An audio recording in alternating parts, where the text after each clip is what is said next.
दोस्तों नमस्कार, आदाब, सत श्री अकाल। अभिवादन स्वीकार कीजिए के यादव का। तो हम अच्छे से लेक्चर 1 और लेक्चर 2 कवर कर चुके हैं। आज हम लोग पढ़ेंगे लेक्चर 3। लेक्चर 3 जो है ये बेसिकली हम लोग यहाँ प्रॉपर्टीज ऑफ डिटरमिनेंट को पढ़ने वाले हैं। लेक्चर 1 और लेक्चर 2 में हमने डिटरमिनेंट का बेसिक्स बहुत अच्छे से समझ लिया है। लेक्चर 1 और 2 में हमने यह भी कवर कर लिया है कि कैसे डिटरमिनेंट को इवेल्युएट किया जाए। हमने बहुत सारा क्वेश्चंस भी हमने किया हुआ है, एग्जाम्पल किया हुआ है। तो अगर आप डायरेक्ट लेक्चर 3 में आ गए तो आपसे एक छोटी सी गुजारिश है कि आप लेक्चर 1 और लेक्चर 2 आप देख लीजिए ताकि चीजें आपको और अच्छी तरह से समझ में आए। तो चलिए आज शुरू करते हैं। प्रॉपर्टीज ऑफ डिटरमिनेंट मतलब प्रॉपर्टीज ऑफ डिटरमिनेंट्स मतलब आप यह जान लीजिए, आप इसको पढ़ने के बाद, इसको समझने के बाद बहुत ऐसे डिटरमिनेंट्स होंगे जो कि आप बहुत कम समय में, मतलब कुछ सवाल तो ऐसे होंगे कि जिसको आप देख के शायद जवाब बता देंगे, ठीक है। और कुछ सवाल ऐसे होंगे जो 2-4 स्टेप्स जाने के बाद सॉल्व हो जाए और बहुत आसानी से सॉल्व हो जाए, ठीक है। तो ये इनका बहुत ही गजब का इस्तेमाल हम लोग करेंगे इवैल्यूएशन ऑफ डिटरमिनेंट्स में, ठीक है। बिना प्रॉपर्टीज के भी क्वेश्चन आपको सॉल्व हो जाएंगे, नो डाउट। लेकिन यह पढ़ने के बाद हमारा समय काफी बच जाएगा और मतलब हम लोग बहुत ज्यादा इफेक्टिव हो जाएंगे, हम लोग बहुत ज्यादा आसानी से डिटरमिनेंट्स को सॉल्व कर पाएंगे और वो भी कम समय में। तो आइए प्रॉपर्टी ऑफ डिटरमिनेंट को हम लोग समझते हैं, आसानी से समझते हैं, बहुत ढंग से समझते हैं, ठीक है। क्या है यह चीज डिटरमिनेंट, प्रॉपर्टी ऑफ डिटरमिनेंट क्या है? तो ध्यान से देखिए, हर बात समझ में आएगी। जो आपको समझ में ना आए आप कमेंट सेक्शन में जाएंगे और बताना कि आपको क्या समझ में नहीं आई। तो मैं कोशिश करूंगा नेक्स्ट लेक्चर जब मैं रिकॉर्ड करूं तो उन सवालों का, उन बातों का भी ख्याल रख पाऊं और मैं आपके डाउट भी क्लियर कर पाऊं, ठीक है। तो आइए इन प्रॉपर्टीज ऑफ डिटरमिनेंट्स का आप मजा लीजिए, इसका स्वाद चखिए, देखिए ये कैसा है। और इतना दावा है कि बहुत स्वादिष्ट है ये, आप समझते हैं। First property, if we interchange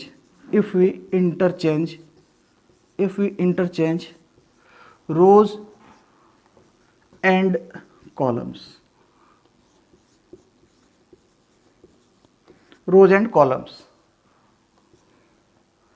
value of determinant remains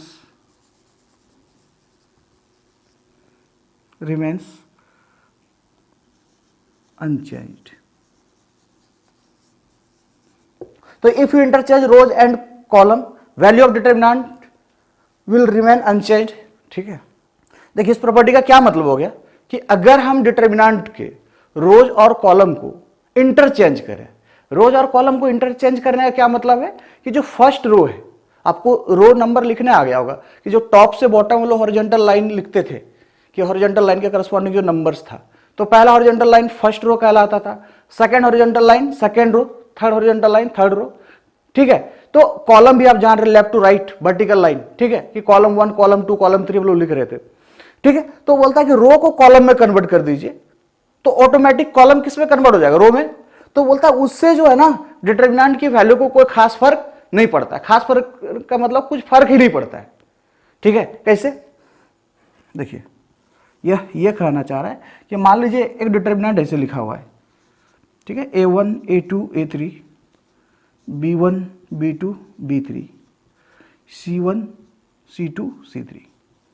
तो यह देखिए ये रो 1 है, यह रो 2 है, यह रो 3 है ना।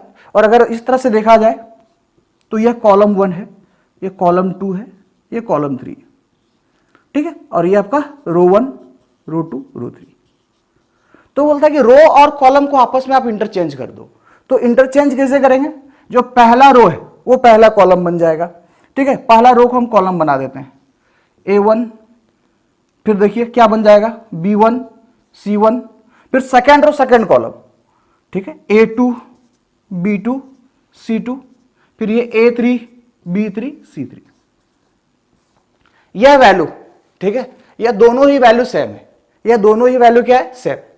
यह तो डिटरमिनेंट का पहला प्रॉपर्टी हो गया, ठीक है। तो कहने का मतलब क्या हुआ कि कोई भी डिटरमिनेंट, मतलब देखिए मैट्रिक्स में अगर आप जाएंगे तो वहां पे देखेंगे कि रो को कॉलम में कन्वर्ट करना और या फिर कहिए कॉलम को रो में कन्वर्ट करना, इसको कहते हैं ट्रांसपोज करना। तो आप यहां भी कह सकते हैं कि हमने ट्रांसपोज कर दिया, रो को कॉलम बना दिया तो ऑटोमेटिक कॉलम क्या बन गया, रो। देख लीजिए यह जो कॉलम था A1 A2 A3 देखिए आपको रो में दिख रहा है, ठीक है। B1 B2 B3 आपको सेकंड रो में दिख रहा है, जो सेकंड कॉलम था क्या बन गया, सेकंड रो।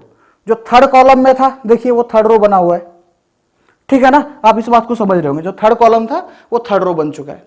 तो अब एक और चीज यहां से मजेदार चीज निकल के आता है कि रो और कॉलम, रो जो प्रॉपर्टी रोज के लिए वैलिड है, जो प्रॉपर्टी रोज के लिए वैलिड है वही प्रॉपर्टी कॉलम के लिए वैलिड होगा।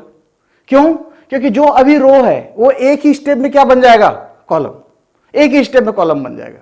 तो आपको फिर वहां से आप रो के लिए लगाएंगे, लेकिन जो रो है अभी एक स्टेप बाद वो दरअसल क्या था, कॉलम, ठीक है। तो जो कॉलम के लिए वैलिड है वो रो के लिए वैलिड होगा, जो रो के लिए प्रॉपर्टी वैलिड है वही प्रॉपर्टी किसके लिए वैलिड होगा, कॉलम के लिए, ठीक है।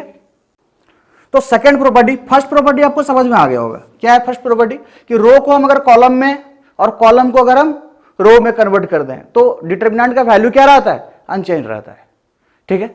Second property, if all the elements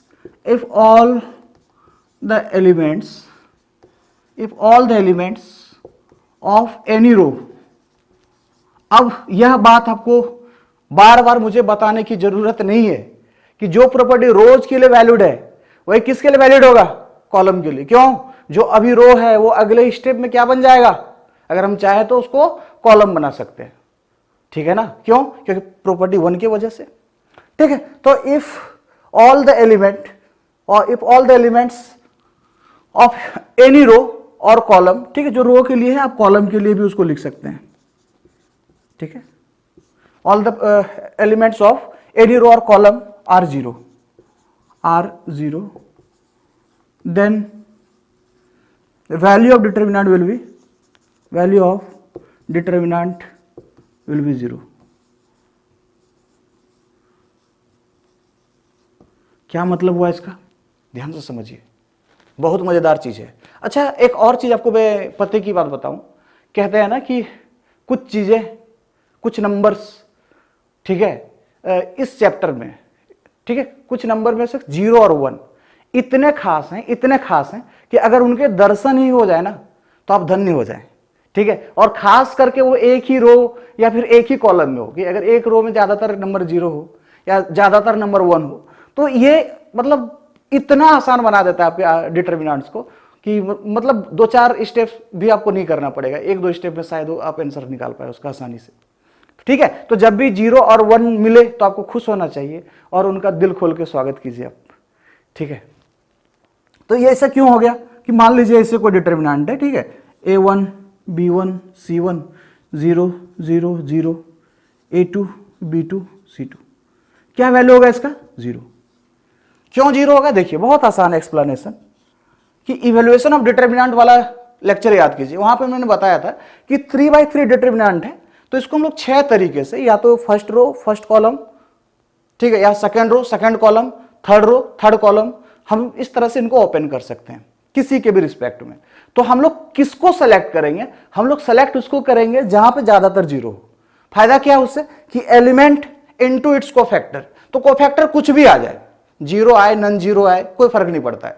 अगर एक रो का सारे एलिमेंट 0 हैं तो 0 इंटू इसका कोफैक्टर, फिर नेक्स्ट 0 इंटू इसका कोफैक्टर, फिर ये 0 इंटू इसका कोफैक्टर, वैल्यू क्या आ जाएगा, वैल्यू क्या आ जाएगा बताइए, 0 आ जाएगा कि नहीं आ जाएगा, बिल्कुल आ जाएगा, ठीक है। ये आप इसके विथ रिस्पेक्ट टू आप रो 2 अगर इसको ओपन करते हैं तो क्या लिखेंगे, 0, यह जो वैल्यू आएगा 0 इंटू कोफैक्टर मतलब C21, फिर 0 इंटू C22, फिर 0 इंटू C बताइए 23, तो आंसर तो 0 आना तय है ना, ठीक है। तो कोई फर्क नहीं पड़ता है वो कौन से रो में सारे 0 हैं, ठीक है, फर्स्ट रो में हो, सेकंड रो में हो, थर्ड रो में हो, फर्स्ट कॉलम में हो, सेकंड कॉलम में हो, थर्ड कॉलम में हो, अगर सारे के सारे एलिमेंट 0 हो गए ना तो आंसर उसका क्या हो जाएगा, 0, आपको सोचना ही नहीं पड़ेगा, ठीक है।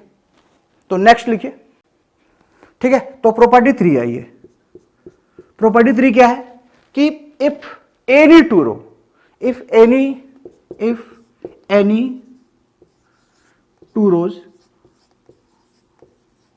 ऑब्वियस सी बात है, जो चीज रो के लिए वैलिड है वो कॉलम के लिए वैलिड है। Are identical, are identical, are identical, then determinant value will be, determinant value will be 0। ये फिर से एक मजेदार चीज आ गया।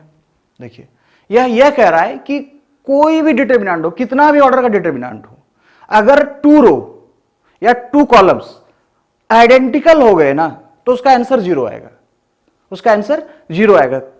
देख लीजिए फॉर एग्जांपल कि अगर यहां पे लिखा हुआ है ए बी सी, यहां पे अल्फा बीटा गामा, और वापस से यहां ए बी सी लिखा हुआ है, अब आपको दिमाग लगाना ही नहीं, आंसर 0 है, ये आंसर 0 है। ये क्यों 0 होगा तो नेक्स्ट प्रॉपर्टी हम लोग जब पढ़ेंगे आगे, मतलब 7 नंबर प्रॉपर्टी, शायद 7 या 8, मतलब आने वाली प्रॉपर्टीज में से कोई एक प्रॉपर्टी, जहां पे आप ये देख लेंगे कि ये इनको 0 बनाया जा सकता है, इनको 0 बनाया जा सकता है। ठीक है, मैं अभी आपको इशारे में बता देता हूं कि रो 1 में से रो 2 को आप सब्ट्रैक्ट कर दीजिए, ये कंप्लीट 0 हो जाएगा। ठीक है, और अगर फिर से कंप्लीट 0 मतलब एक रो कंप्लीटली 0 हो जाए तो आंसर तो 0 होना ही है प्रॉपर्टी 2 से। ठीक है, तो कोई भी 2 रो या फिर कोई भी 2 कॉलम, कितना भी बड़ा डिटर्मिनेंट क्यों ना हो, अगर वो आइडेंटिकल हो गया तो आंसर 0। ठीक है, फिर देखिए प्रॉपर्टी 3 देखिए। ठीक है, तो हमने 3 प्रॉपर्टी देख लिया। प्रॉपर्टी 4, ठीक है, we can take a factor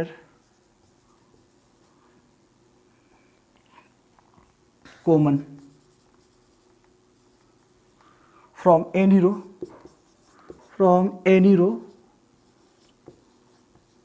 या फिर कॉलम।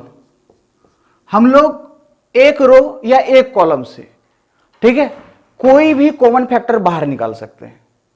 समझिएगा इस बात को, हम लोग जो कॉमन बाहर निकालेंगे तो वह एक रो से आ रहा होगा या फिर एक कॉलम से आ रहा होगा। क्या मतलब हुआ इसका, समझिए।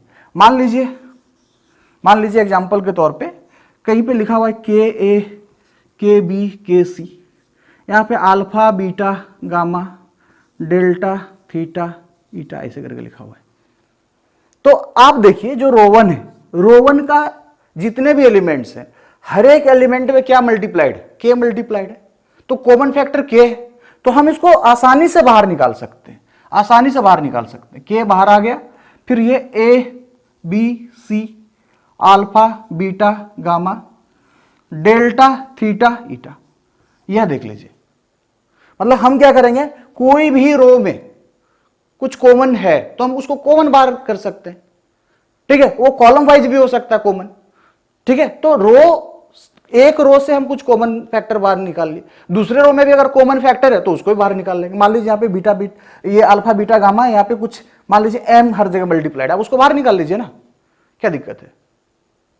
ठीक है ना, तो जो भी कॉमन बाहर निकलेगा वो किसी रो से आ रहा होगा या फिर किसी एक कॉलम से आ रहा होगा। ऐसा नहीं कि यहाँ पे के ए के बी के सी, यहाँ भी के है, हर जगह के मल्टीप्लाइड है फिर आप जाके के निकाले, नहीं, तब तो वो अलग हो जाता कि मान लीजिए सारे टर्म में के होते तो एक के फर्स्ट रो के कारण, एक के सेकंड रो के कारण, फिर एक के थर्ड रो के कारण आता है और वो वैल्यू के क्यूब हो जाता है। ठीक है, और उल्टा इसका देखिए कि अगर हम के को फिर अंदर ले जाना चाहें, ठीक है, के मतलब जैसे पहले तो लोग के को बाहर निकालना सीखे, और के को वापस से अगर हम अंदर ले जाना चाहें तो हम किसी के साथ भी इसको डिस्ट्रीब्यूट कर सकते हैं, या तो किसी के साथ करने मतलब कोई भी एक रो या कोई भी एक कॉलम में। ठीक है, चाहे वो रो 1 में रख दीजिए तो आप जान ही रहे, आप रो 2 में भी रख देंगे ना तो कोई फर्क नहीं पड़ेगा, इसको आंसर वही आएगा। रो 3 में भी रख देंगे वही आंसर आएगा। आप कॉलम 1 में रख दीजिए के को मल्टीप्लाई करके, मतलब इस तरह से लिख दीजिए के ए के अल्फा के डेल्टा, आंसर सेम ही रहेगा। ठीक है, तो यह हो गया आपका प्रॉपर्टी 4, लिख लीजिए इसको। ठीक है, इसको और थोड़ा एक्सप्लेन करते हैं, इसको और थोड़ा डिटेल से एक्सप्लेन करते हैं। तो आइए इस प्रॉपर्टी को थोड़ा और ढंग से समझते हैं। अच्छा, एक नोट करने वाली बात यह है ये कि अगर मैं लिखूं कहीं पे रो 1 रो 2 और रो 3 और ऐसे डिटर्मिनेंट वाला साइन। तो आपको यह समझना है कि सर का प्रयास जो है ना 3/3 ऑर्डर का डिटर्मिनेंट लिखने का है। मतलब ऐसे तो 9 एलिमेंट होंगे, ठीक है, 3 रो है तो आपको 3 कॉलम होंगे। तो मैं उतना ना लिखूं और बस इतना लिखूं तो आप ये समझ जाइएगा कि मैं 3/3 डिटर्मिनेंट लिख रहा हूं। या फिर मैं इसको ऐसे भी लिखूं, कॉलम 1, कॉलम 2, कॉलम 3, तो आप यह समझ जाइए कि 3 रो भी रहा होगा। ठीक है, इससे बहुत सारी बातों को और आसानी से एक्सप्लेन किया जा सकेगा, इसलिए मैं ये शॉर्टकट यूज कर रहा हूं। तो आपको भी इससे परेशानी नहीं होनी चाहिए, आपको ये बात अच्छे से समझ में आनी चाहिए। ठीक है, तो अब देखिए, अगर मैं 4/4 डिटर्मिनेंट की बात करता तो रो 1, रो 2, रो 3 और क्या लिख देता, रो 4। ठीक है, या फिर कॉलम 1, कॉलम 2, कॉलम 3, कॉलम 4। बात समझ रहे हैं ना? ठीक है, तो यह मान लीजिए। अच्छा, कहीं एक और चीज समझिए कि ये लिखा हुआ है k times column 1, column 2, column 3। इसका मतलब यह होगा कि कॉलम 1 का हर एक एलिमेंट, कॉलम 1 का हर एक एलिमेंट में k से मल्टीप्लाइड है, हर एक एलिमेंट k से मल्टीप्लाइड है।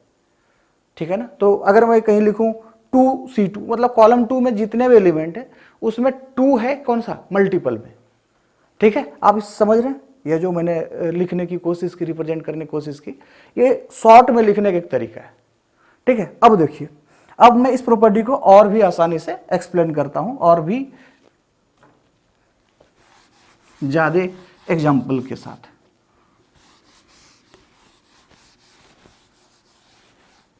तो अगर मैं कहीं पे लिखा हुआ है, ठीक है, 2c1, 3c2 और ये c3 ऐसे लिखा हुआ है, तो 3/3 का डिटर्मिनेंट है। तो हम कॉलम 1 से क्या बाहर निकाल सकते, 2, कॉलम 3 से क्या बाहर निकाल रहे हैं, 1 ही आएगा। कॉलम 3 से क्या आएगा, 1 ही तो आएगा, तो 1 लिखने की जरूरत नहीं। लेकिन आप कॉलम 2 को थोड़ा देखिए, तो इससे क्या बाहर आ जाएगा, 3। तो कॉलम 1 से 2 को कॉमन निकालने के बाद कॉलम 1 बचता है, फिर ये कॉलम 2 बचता है, फिर ये कॉलम 3 बचता है।